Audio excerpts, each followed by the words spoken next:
Welcome to this week's version of King Spotlight, and for the final week this season, we are joined by Monarch football coach Jeff Knarr. Thanks, Coach, for being with us again today. Oh, thanks for having me.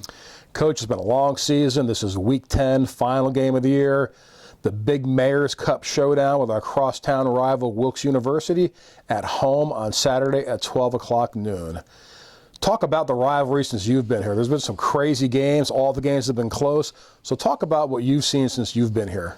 Yeah, I mean, get here and then, you kind of get a sense for what it is when you talk to people, because it's two, schools separated by blocks, but you actually, experience it and you see, the crowd there. And again, a lot of times, families that are intermixed with Kings and Wilkes ties, kind of make it more of a special rivalry. And then, that kind of carries over to the game where no matter what anyone's, record is, they've been very entertaining. I know one of the local papers put a list of like the top Mayor's Cup games, and I think 3 of the 5, that I've been here to play with, made that list. We've played in late November or middle November with summer, Indian summer type weather. We played in 7 inches of snow. We've had, final plays to win the game. We had a track meet in the first half of the most points ever scored. So it's been very entertaining at every game, and every game is close and competitive, as a great rivalry should be. This game is unique in not only that the schools are only separated by about 3 blocks, but you have lots of kids who played with one another in high school for both sides, kids who played against one another in high school. It's really a unique experience. So talk about what it means to the players. I think it gives them bragging rights with the school that close. Plus again, they see their friends around, and just that that friendly rivalry where they know, hey, I got something on you. We won the Mayor's Cup. So again, with so many local kids involved, and both sides of the spectrum, it does create a sense of that rivalry there, and a sense of purpose, to try to go out and win, because you're beating your rival school, plus gives you something on your buddies and your friends there, so it makes it even more special. Well, coming into this game, Kings defense is going to have an opportunity to play a Wilkes offense that throws the ball all over the field. They've thrown the ball more than any other team except Widener so far this year, and the Wilkes quarterback has the most pass attempts. So talk about that Wilkes spread offense and how Kings has to defend it.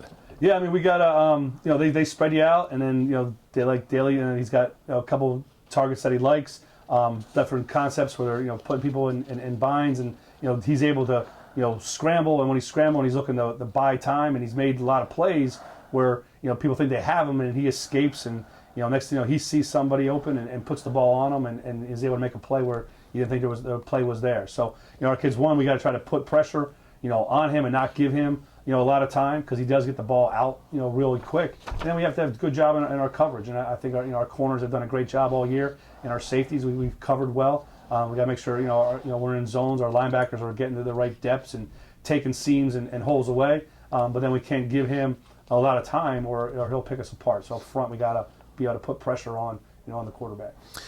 Is Daly also a dual threat kind of a player, where he's also dangerous running the ball? Yeah, they will run, and he can make plays with his feet.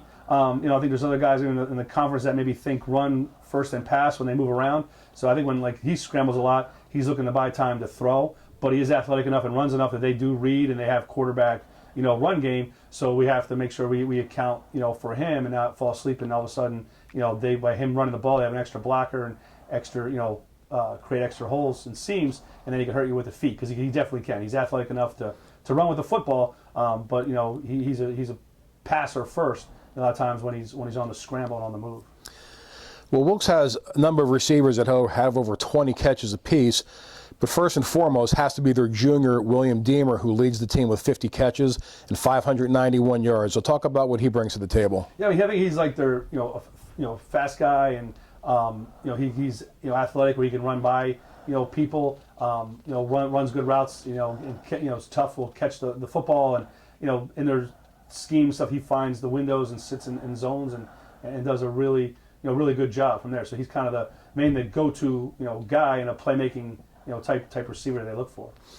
They also have a sophomore named Aaron Coyne, who has 41 receptions for 489 yards, and their sophomore tight end Garrett Armstrong adds 34 catches. Talk about those two. Yeah, they spread it around. I mean, again, their tight end, they put him, his hand always in the dirt. I mean, they line him up, kind of all over the place. So, that's a challenge, because he's athletic enough that he's a big enough body to be a tight end, but he's athletic enough to they get out in space and create mismatch, problems. And again, when you got a spread offense, it's not all just about one receiver.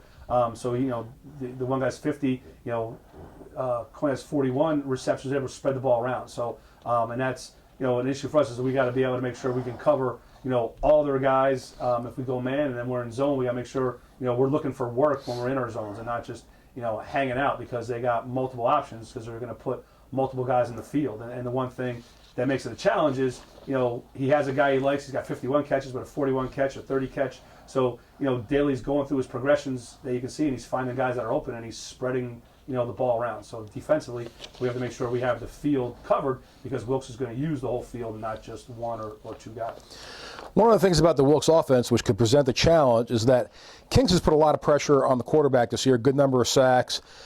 But the Wilkes quarterback doesn't seem like he holds on to the ball too long. So how does that affect your defense in terms of possibly not being able to get pressure on the quarterback due to his quick release and with the pressure that it puts on your defensive backs? Yeah, if we can't, get pressure, then we try to get our D-line as he's going to throw to try to get their hands up in the air and disrupt the passing lanes and maybe knock a ball, down or two. We had a pretty good day doing that. We knocked a few passes down, against Albright and a couple games earlier in the season. And then with them getting out real quick, our DBs have got to have good tight coverage, right from the snap of the ball, and then not get beat off the ball, or they're going to be in problems because that's the one thing he doesn't hold on to the ball. He gets it out, pretty quick. Well, your secondary has done a good job, as has the whole defense. The secondary, in fact, is ranked second in the MAC in the least amount of passing yards allowed. So, is there a certain area that certain players have to perform in terms of discipline with this offense? Yeah, because they run a lot of screens and they have like screen and go, in different types of levels from there. So it's always about everyone, doing their 1/11th, and in certain coverages, obviously, no one, be deeper than the deepest guy, stay on your man, and those types of things. Just normal, fundamentals of playing, DBs, and our DBs have played extremely well. It was our most veteran position group coming into this season, and they've performed, like a veteran group, should be, and have had an outstanding 9 games and have an opportunity to have a great, 10th one here for a lot of these guys, their final time. Coach, your offense coming into this game is going to have to make its mark against the Wilkes defense. The Colonels rank last in the MAC in scoring defense at 35 points per game, and they're allowing 419 yards per game. What does your offense need to do in terms of balance against this unit? Balance-wise, we've got to be able to establish the run. They get like an 8-man, front, type of a defense. They're a 3, 3-5. Sometimes they look like a 3-5-3. From there, so they're going to pack the box and try to take the run away. We have to be able to have good, efficient runs from there. But when they're going to pack the box from there, you got to be able to make plays in the pass game and do things, and that'll help loosen things up to be able to get the balance that you need. We just can't be a one-dimensional offense, and then we need the finish. We've been had a good job with that in the last couple games. Struggle here a little bit. We've moved the ball and then kind of get bogged down as we get close to the goal line. We got to be able to finish drives with touchdowns to be able to to win the game on Saturday. So we got to throw the ball well, and that'll help the run. And again, work hard to establish the run against a defense that's designed to take the run away. Well, Wilkes has one player in particular on defense who is having a really good year, and that's their junior linebacker, Tanner Stengel, who leads the MSC with 120 tackles and 12 tackles for loss. So talk about him and what he means to that defense. Yeah, he's very athletic. He flies, around. He's good instincts. Sees the ball great with his reads and keys, and then, just finds the football, and then has good speed and can make up a lot of ground and get in on a lot of tackles where you think, he's not the guy that's going to get there. He's so far away from the ball, but he can close distance real well, reads real well, seldom gets fooled, and is good when he brings pressure. He's a good, solid, linebacker and kind of the heart and soul of the defense. Well, let's talk about another player on offense for Kings who's having a really quiet year but a really good year, and that's junior receiver Mike Palmer. Mike has 50 catches this year, and he's really only 10 catches away from King's single-season receptions mark of 60 just set last year by Dan Kempa. So talk about Palmer and the quiet, successful year that he's having. Yeah, he's he's more quick, I think, than fast, but he's got good speed. The thing about Palmer is he's fearless, and he's tough. So he's willing to go anywhere on the field that it takes to make a catch, and he's got great hands. And great hands, but also good, able to position his body well. A couple of the catches that he made, in the Albright game, I mean, he's leaving his feet, extending his body, but he keeps his body under control and focused on the ball, and he makes the catch, and then he's not afraid. Whatever body part lands on the ground or how high he is to land on the ground, he's okay with all that. So he brings he's a little guy, but he brings that toughness and that we call that Philly swagger, to the position, and then he works really hard at running great routes, and he's quick off the ball, so he's hard to press and get by. So he gets by people, and then he's got really good speed, but that quickness helps him get open, and then his fearlessness and his great hands have been able to make a lot of tough catches and help move the chains for us. And it's hard to believe he's got 50 catches, kind of a quiet way, but he's having an outstanding all-conference type season. Now your offensive line, veteran group, you've got senior center Mark Vetterline, senior tackle Evan Foster, a pair of juniors in Andrew Zub and Jake Dever, and then a sophomore in Ron Eppolite. Those guys are really going to be key players against this Wilkes defense this week. Yeah, they got to move their line. I mean, their big guy 91. He's a big D end that is athletic and having a good year. We got to be able to neutralize and control him. And it starts. Mark does a good job of calling out the fronts and setting the protections. I mean, he's going to be making his 40th start, which is outstanding. I mean, that's awesome. You seldom see somebody able to come in, and especially on the offensive line, and be able to start every game of your college career. So it kind of starts with him. And then it's a veteran group that been getting better as the year goes on. I'm looking for the challenge of a defense that's going to pack the box and say you can't run it. The challenge is for him, the guys that create running lanes so that we can run the football. And Coach, finally, I want to end this on your seniors. You got a good group of seniors this year who are playing their last game, and I want to mention them all by name right now and just ask you to reflect on their contributions.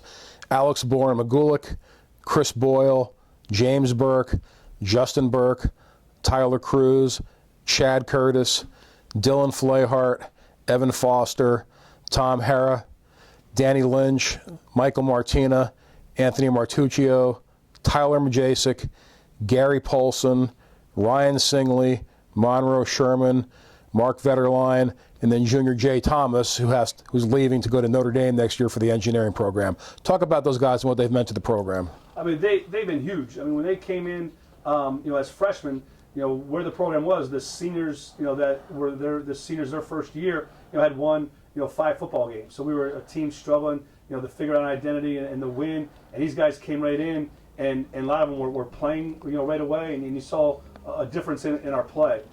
You saw you had the right guy. You just needed to develop these guys. And these were going to be the group that was going to help, take the program forward, and build a program that year in and year out, can be competitive and contend with the top teams in the conference. And that year, we were 2-8.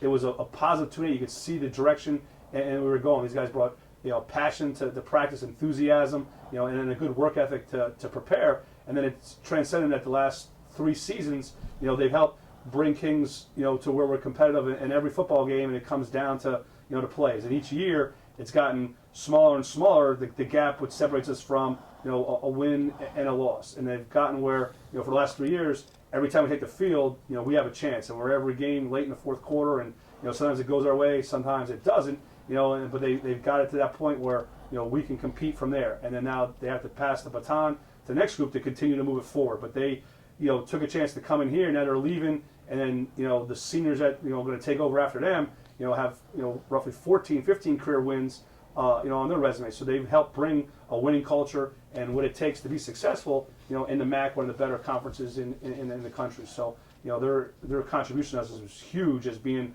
a foundation to help change the culture and establish Kings football to be competitive in the MAC again.